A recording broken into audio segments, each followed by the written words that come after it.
தமிழ் சினிமாவுடைய ரொம்ப முக்கியமான இயக்குனரில் ஒருத்தவர் தான் பாரதி ராஜா. அவர் இன்று காலையில் இறந்துருக்காங்க. இவர் இறக்கிறதுக்கு முன்னாடி இவர் கூட யாருமே இல்லை. ரொம்ப கஷ்டமான ஒரு சூழலில் இருந்திருக்காரு. அவங்க குடும்பம்லாம் எங்கேயோ போயிருந்ததா சொல்கிறாங்க. என்னதான் நடந்தது அப்படிங்கிறது தான் இந்த வீடியோவில் பார்க்க போகிறோம். ட்ரெண்டிங் டாபிக் தெரிஞ்சுக்க நம்ம சேனலில் சப்ஸ்கிரைப் பண்ணிங்க. இயக்குனர் பாரதி ராஜா அப்படின்னா 90 காலகட்டங்களில் வாழ்ந்த இளைஞர்களுக்கு எல்லாருக்குமே நல்லா தெரியும். அப்போ அந்த அளவுக்கு ரொம்ப ஃபேமஸானவர். அதாவது ஒரு செட்டுக்குள்ளே முடங்கியிருந்த சினிமாவை வெளியில் கொண்டு வந்தவர் அப்படின்னு சொல்லுவாங்க. அது வரைக்கும் அவர் பாரதி ராஜாவுக்கு முன் பாரதி ராஜாவுக்கு பின் அப்படின்னு சொல்லி தமிழ் சினிமாவை பிரிப்பாங்க. ஏன்னா அவர் தான் சினிமாக்களை செட்டில் எடுக்காமல் நேராக ரியலாக இப்போ ஷூட்டிங் பண்ணுறாங்களா அந்த மாதிரி கொண்டு வந்தவர். அதுக்கு முன்னாடி செட்டு போட்டு தான் படம் எடுத்துக்கிட்டு இருந்தாங்க. அந்த கிராமம் சார்ந்த வாழ்வியலை அழகாக பதிவு பண்ணியிருந்தார். அது மட்டும் இல்லை, கிராமம் சார்ந்து மட்டும் இல்லை, நிறைய படங்கள் அவர் பண்ணியிருக்காரு. இத்தனைக்கும் பாரதி ராஜா அடிப்படையாக புட்டண்ணா அப்படிங்கிற ஒரு கன்னட இயக்குனர்கிட்ட அடிப்படையாக தொழில் கற்றுக்கிட்டு சின்ன அதாவது டேக் அடிக்கிறதுலேருந்து ஒவ்வொரு விஷயமாக கற்று மேலே வந்தவர் தான். பெரிய படிப்புகள் இல்லை, சினிமா ஸ்கூல்லலாம் அவர் போய் படிக்கலை. ஆனால் நிறைய நேஷ்னல் அவார்டுகள்லாம் வாங்கியிருக்காரு. ஒரு கருத்தம்மா படத்துக்காக நேஷ்னல் அவார்டு கூட கிடைச்சப்ப அது வேணான்னு மறுத்துட்டதாக சொல்கிறாங்க.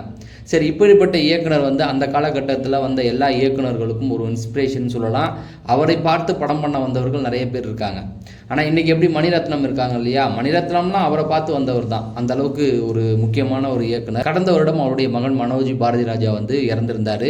அதுவே ஒரு பெரிய அதிர்ச்சியான விஷயம். அதிலேருந்தே அவருக்கு உடல்நிலை சரியில்லாமல் போயிருந்தது. படம் நடிக்கிறத கொஞ்சம் தவிர்த்து வந்தார். கடைசியாக எனக்கு தெரிஞ்சு திருச்சிற்றம்பலம் தனுஷுடைய படம் பண்ணியிருந்தார். அதுக்கப்புறம் உடல்நலக் குறைவு தொடர்ந்து அவருக்கு வந்துக்கிட்டே இருந்திருக்கு. அதன் விளைவாக என்ன பண்ணியிருக்காரு அப்படின்னு பார்த்தீங்கன்னா, மருத்துவமனைக்கு போயிட்டு வருவார். போயிட்டு வந்தவுடனே திரும்பவும் அவருக்கு உடல்நிலை சரியில்லாமல் போகும். இந்த சூழலில் தான் இருந்திருக்காரு. இப்படி இருக்கும்போது தான் அவங்களோட குடும்பத்தில் உள்ளவங்கெல்லாம் இப்போ மதுரையில் இருக்கிறதா சொல்கிறாங்க. இவர் சென்னையில் தங்கி மருத்துவம் பார்த்துக்கிட்டு இருந்திருக்காரு. கடைசி நேரத்தில் அவங்க உறவினர்கள் யாரும் இல்லாதனால ரொம்ப அவதிக்குள்ளாக இருக்காங்க. இன்னைக்கு காலையில் அவருக்கு எந்திரிச்ச உடனே உடல்நிலை சரியில்லாமல் போயிருக்கு.